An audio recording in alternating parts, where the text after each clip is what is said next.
You're watching Virtual Reconnect on Demand.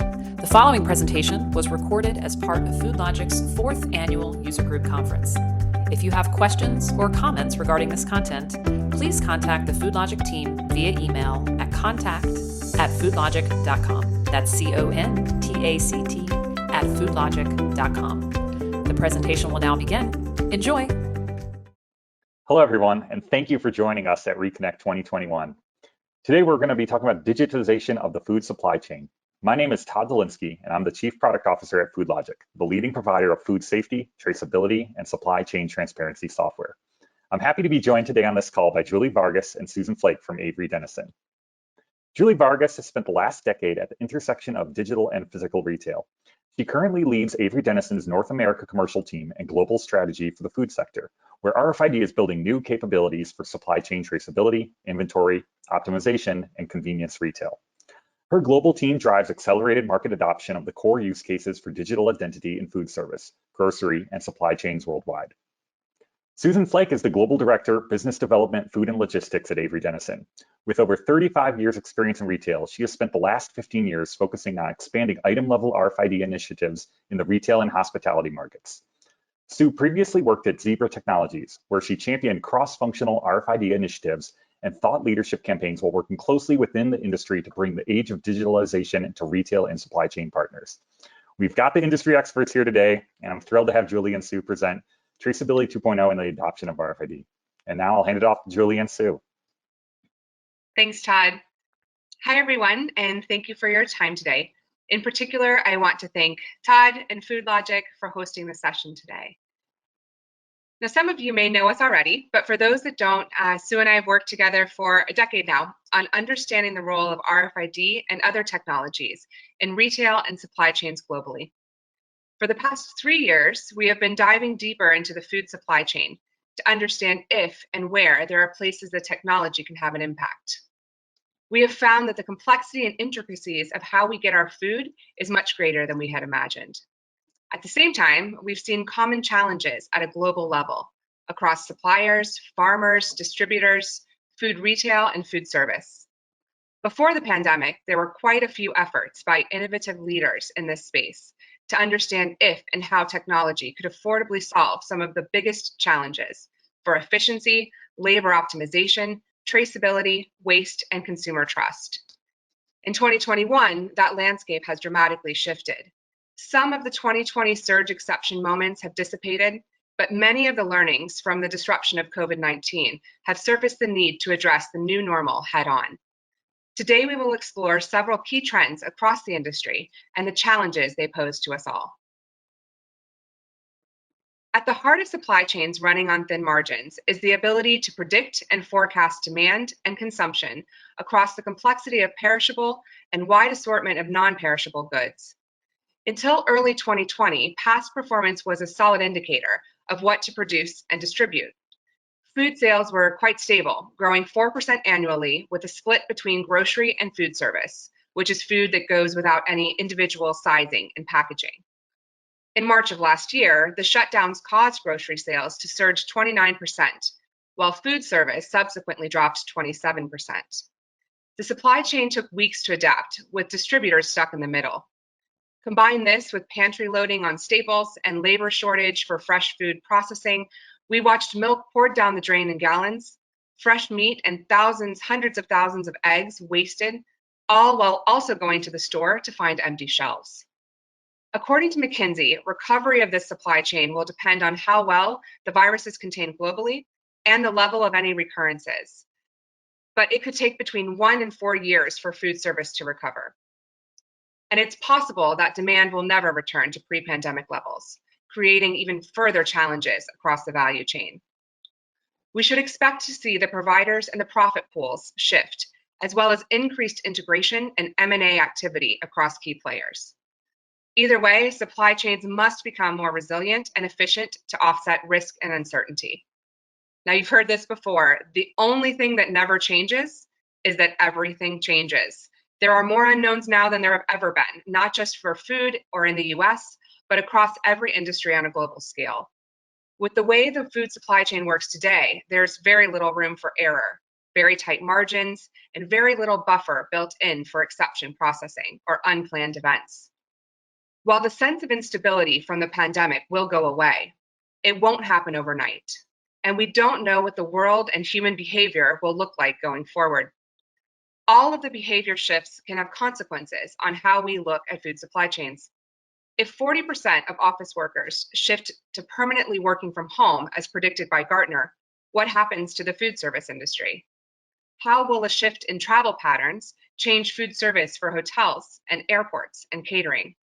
Will the rise of home cooking, meal kits, and ready-to-eat stay at 2021 levels, or will there be peaks and troughs associated with the rush to be back in restaurants and social settings?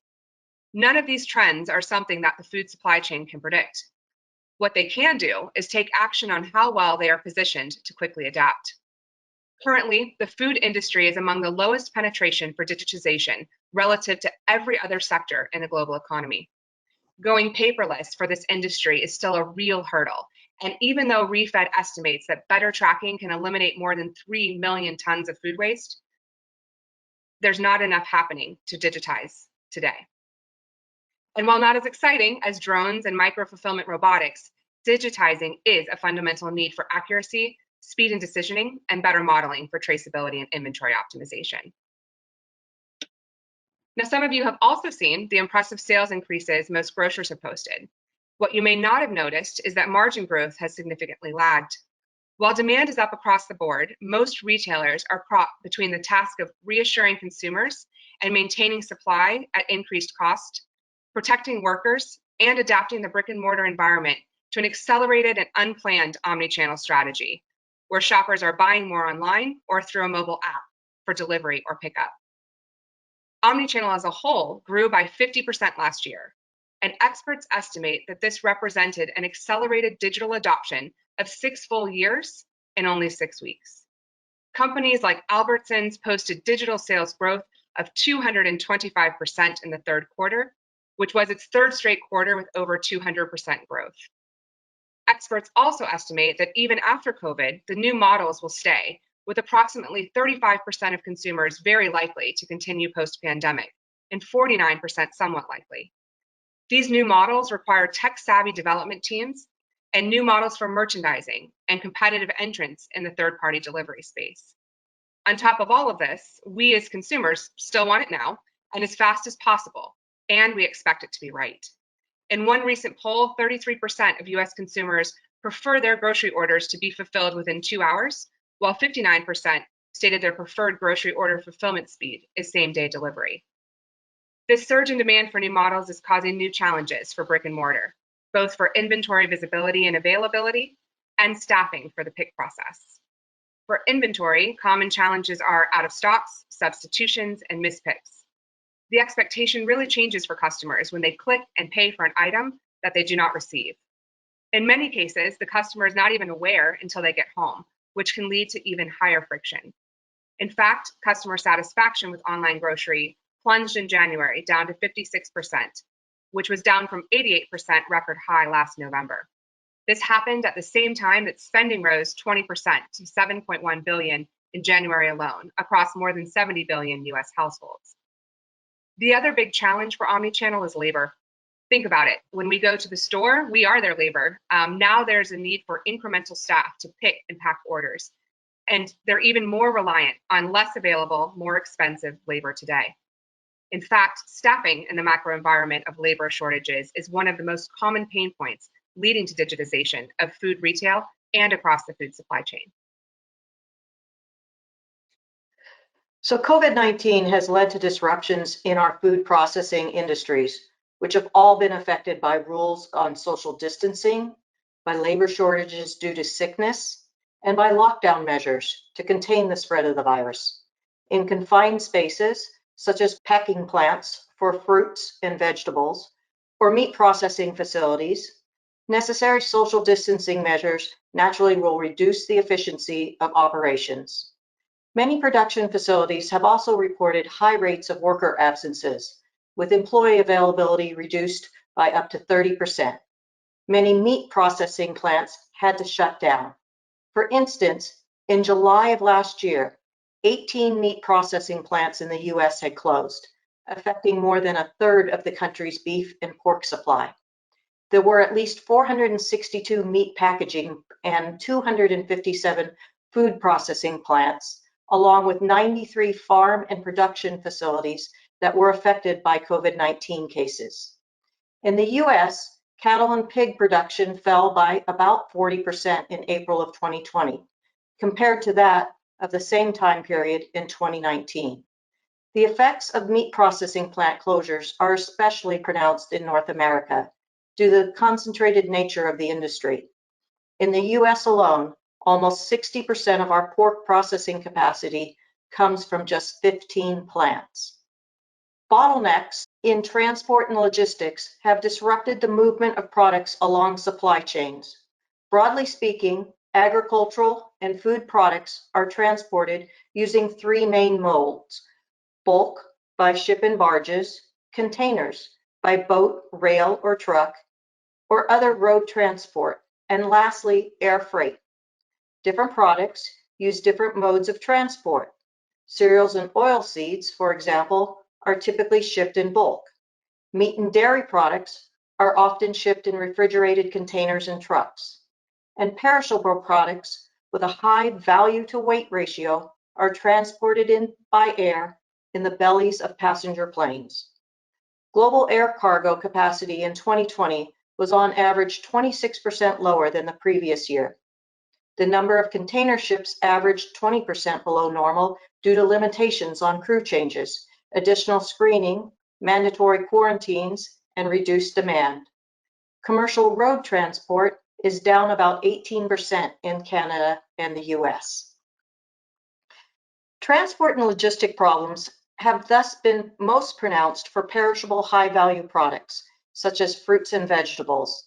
The fruits and vegetables sector is also affected by quarantine measures and delays in border inspections, as the number of import and export inspections has fallen. Food processors took several steps to adapt to COVID-19. First, they increased operating hours in facilities and hired additional employees. Secondly, they reduced the variety of different products and focused on the most popular items only. This prevented costly and time-consuming changeovers for manufacturers and simplified inventory management for retailers. Food service, with respect to COVID, has led to a drastic shift in consumer demand away from restaurants, food service, and other types of food away from home offerings to food consumed at home, requiring important changes in the way food supply chains operate.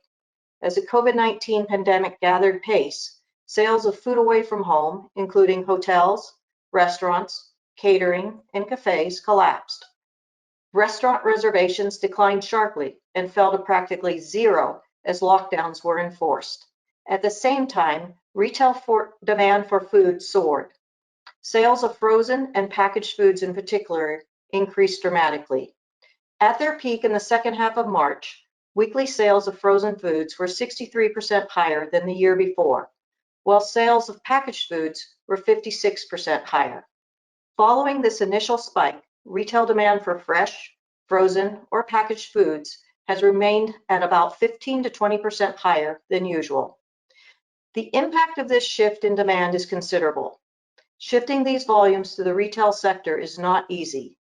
In addition to logistical challenges, household consumption patterns at home are different than those away from home.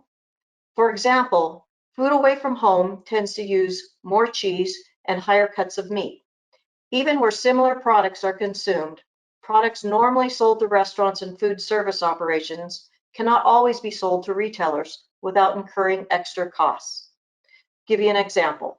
While the food service industry buys large blocks of cheese, much smaller packages are needed for retail sales. Retailers may also have different quality expectations or other extra requirements. Finally, hotels and restaurants can be important contributors to food bank, and their closure has reduced supply to these outlets at a time when demand for their services is increasing. The 5-year trend of people spending more for food away from home than food at home has been broken, with consumers now more than ever opting to eat in.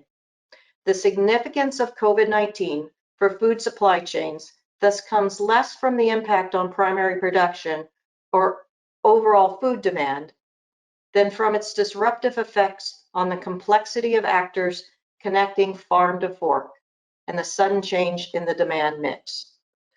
Almost 90% of full-service restaurants have reported declines, with revenue falling 36% on average. Nearly 1 in 6 restaurants, representing close to 100,000 units, have closed either permanently or long-term. Close to 3 million employees have been affected. It is estimated that the industry lost $240 billion in sales last year. With a trend towards ghost kitchens, which are warehouse-style spaces that house multiple delivery-only options, on the rise, by one industry estimate, there are now 100,000 virtual restaurants in the United States alone. Restaurant owners have also said that they've invested on average $7,400 to adapt to new requirements, such as PPE and enhanced protocols, including training, cleaning, and plexiglass. So even while they may be operating with fewer employees, a lot of restaurants are finding the COVID operational climate costlier than ever before. Restaurants have always had to pass health inspections, but a greater focus on cleanliness and health is forcing restaurants to double down on their efforts. Stimulus checks and low wages are also contributing to labor shortages, where some restaurants are turning to automation to fill the gap for both back of house as well as front. Customers are looking for new things like single-use menus, disposable silverware, signs placed on the tables indicating that they've been sanitized, and hand sanitizing stations with employees wearing masks. Restaurants will continue to move to frictionless ordering and payment, with an increase in online and mobile orders for pickup and delivery. Even inside restaurants, diners will order their own food on their own tablets or kiosks to limit their exposure to employees and payment devices. The restaurant industry is ripe for technology change. Anything from digital menus to tableside ordering and guest engagement apps that can transform the dining experience to match the new consumer trend. 38% of consumers have ordered non-traditional delivery items from restaurants, including meal kits, grocery items, alcohol, and 59% of consumers will continue to do so after the pandemic. Takeout orders increased dramatically during the pandemic, and they don't show any signs of slowing down. Before COVID, 69% of consumers ordered delivery, but that number has grown to a staggering 88%. Couple all of these with the rise in working from home, which has risen to roughly 50% during the crisis versus 15% pre-COVID. Even before the COVID-19 pandemic, restaurant digital orders were growing by 23% annually, with restaurants having to adapt to off-premise dining over the several last months. That number is increasing, just as we've seen the adoption rate for contactless payments jump. There has been a reliance on third-party delivery services, but their commission fees of 25% or more is extremely costly to restaurants already operating on a narrow budget. Even with that, Uber Eats revenue is up more than 100% over last year. And in December, DoorDash made its public market debut with one of the largest IPOs of 2020. Simpler menus have been a way to cut down on costs and increase efficiency. Shrinking the menu allows the restaurants to order ingredients in bulk and achieve better economies of scale. While these changes will impact a relatively small number of customers and go unnoticed by most. Before the pandemic struck, restaurant growers were looking forward to a more unique and elevated dine-in experience, with 75% willing to spend a little extra on one-of-a-kind meal. With COVID-19 restrictions and social distancing guidelines, restaurant owners need to get creative with home delivery items. Do-it-yourself meal kits came with pre-portioned ingredients and allowed diners to recreate a restaurant-quality meal at home. They're becoming increasingly popular, as it eliminates the possibility of deliveries arriving cold or, quote, challenged in transit. Sales of in-store meal kits in the US are up over 30%, and both QSRs and groceries have offerings that create in-home experiences. 44% report eating breakfast at home daily, compared to just 33% pre-COVID. Similarly, 31% are eating lunch at home every day, and 33% are eating dinner at home every day versus 21% pre-COVID. 35% of consumers said they've discovered a new passion for cooking amid the pandemic. And now, when browsing the web, have you noticed the super specific recommendations that websites are starting to offer you? These ultra customized models are now being adopted by the food industry, offering customers food recommendations based on their dining tastes, creating a highly personalized ordering experience. The trend is really about discovering customers' unmet needs and coming up with creative ways to satisfy. Brands are being forced to rethink urban footprints, from pickup windows to sometimes entirely pickup stores. Pandemic-inspired drive-through concepts that are more futuristic than ever before, with a variety of features aimed at improving efficiency and safety, including multi-lane drive-through windows, dedicated pickup lanes and windows for mobile orders and food delivery services, contact-free food drops delivered right to vehicles, and car dining accommodations like overhangs, shades, and dedicated parking spots. Did you know there are 2.7 billion smartphone users across the world, and 90% of the time we spend on our phone is on an app? The average smartphone owner owns 30 apps and uses them 30 times per month. Every day, on average, we use 9 apps. This development has changed individuals' lifestyles and turned the occasional app use into a daily habit. When using a mobile app for food, a third of the US customers spend more than $50 per order, and food orders placed via mobile apps in the US last year equated to more than $38 billion worth of sales. Yes, $38 billion. Digital and delivery options were already gaining momentum before the pandemic. Now a transformation that was projected to take years is happening in just months. We saw a total of online food delivery through online delivery platforms and restaurant self-delivery of $45 billion in 2020, versus a prior estimate that was to hit $41 billion in 2021.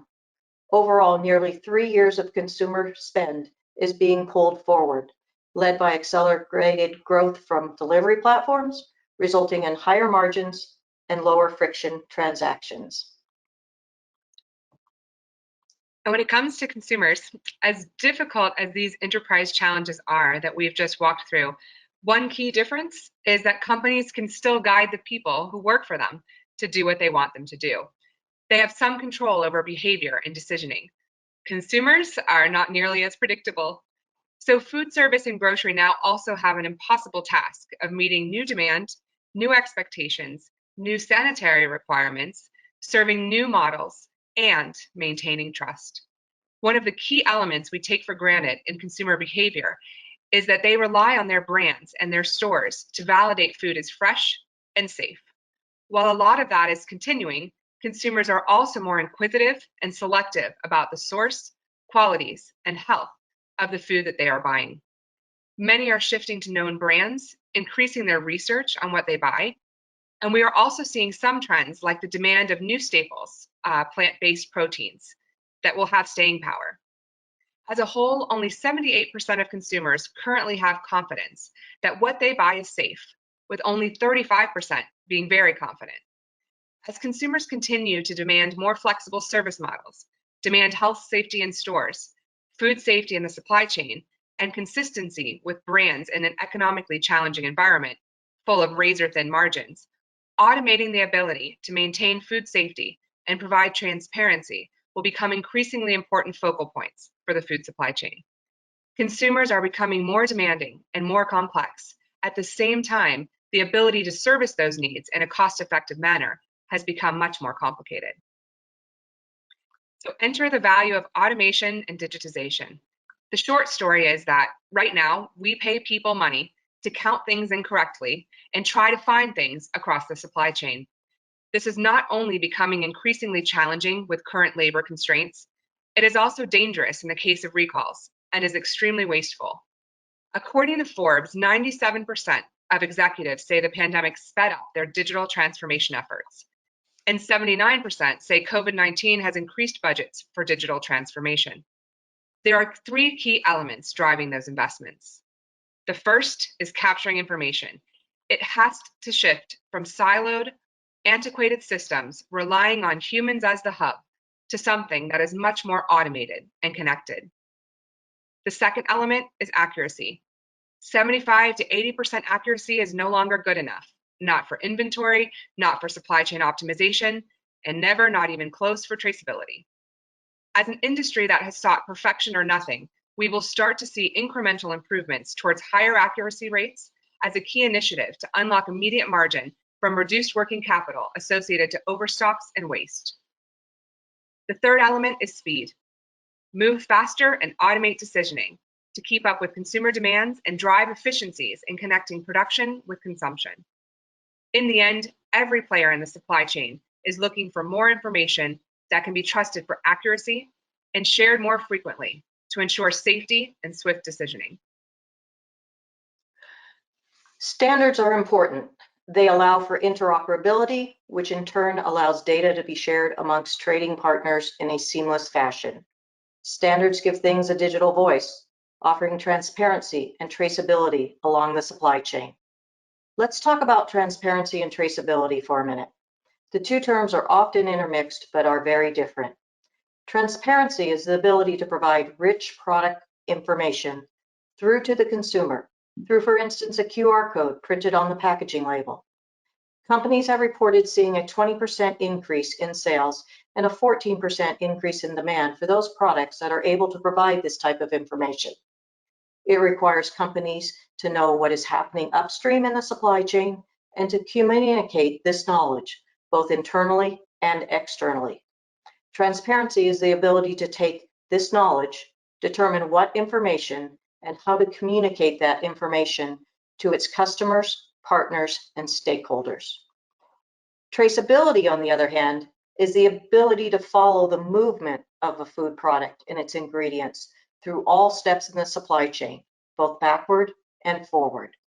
Traceability involves documenting and linking the production, the processing, the transforming, and the distribution of food products and ingredients. Traceability is a tool to assist in the assurance of food safety and the quality, as well as to help achieve consumer confidence. Traceability is needed to identify the sources of food contamination and the recipients of contaminated food in product recalls. Technologies enable brands to adhere and maintain standards while providing both transparency and traceability. An example of such is RFID.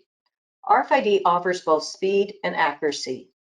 It allows for those things along the supply chain to very quickly, without line of sight, take inventory, locate and surgically remove a product within minutes from the supply chain, minimizing disruption, minimizing additional costs, and protecting a brand's reputation.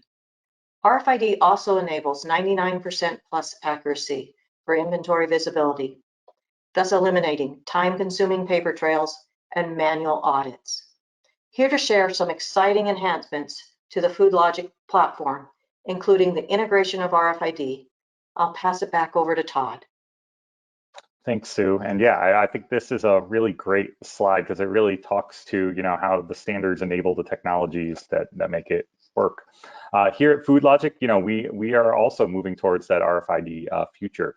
We recently enabled RFID support in our FoodLogiq mobile application, which allows us to accomplish some of the items that are shown on this slide, greater speed and greater accuracy for adding receiving and shipping events into the FoodLogiq traceability platform, because that's really what track and trace in FoodLogiq is. I really enjoy the differentiation between transparency and traceability. Here at FoodLogiq, we're focused on traceability, and the faster we can get that event information in, the more accurate that traceback is going to be.